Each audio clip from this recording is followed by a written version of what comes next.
தெரிந்த வரைக்குமே எம்ஜிஆர் அவர்களுக்கு பிறகு இது கூட்டம் வந்து விஜய்க்கு அவர்களுக்கு வந்ததா தான் நான் பார்க்குறேன் சார். எல்லோருடைய பார்வையும் அப்படித்தான். அதனால அந்த கூட்டத்தில வந்தவர் எல்லாமே வந்து விஜய்க்கு ஆதரவு கொடுக்கிறது தான் அவ்வளோ பேர் வந்திருக்காங்களே தவிர, சும்மா வேடிக்கை பார்க்கறதுக்கு இல்ல. ஆனா மற்றவர்களுடைய பார்வை வேடிக்கை தான் பார்க்க வந்திருக்காங்க. ஓட்டா மாறாதுன்னு சொல்றாங்க. இங்க மாறும். மாறுறதுக்கான வாய்ப்ப அவங்க உருவாக்கியிருக்காங்க. விருப்ப மனுக்கள் 50,000க்கு மேற்பட்டு வந்திருக்காங்கன்னா சாதாரண விஷயம் கிடையாது உங்களுக்கு அது. அங்கேயே நீங்க புரிஞ்சுக்கலாம். 234 தொகுதியிலயும் அவருடைய ஆட்கள் இப்ப ரெடி பண்ணிட்டார். அவருக்கு நிறைய இன்ஸ்ட்ரக்ஷன் குடுத்திருக்காரு.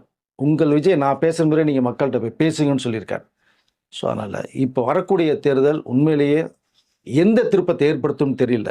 மெஜாரிட்டில யார் வருவாங்கன்னு தெரியல. கிட்டத்தட்ட இழுபறியில வந்ததுன்னு வச்சுக்கங்க. ஏன்னா 2000, 3000 ஓட்ல ஜெயித்தவர்கள் தான் ஆட்சி அமைச்சிட்டு இருக்காங்க மாறி, மாறி. இவர்கள் வந்து அது கண்டிப்பா விஜய் வந்து அந்த வாக்கு சதவீதத்தை உடைக்கிறார்.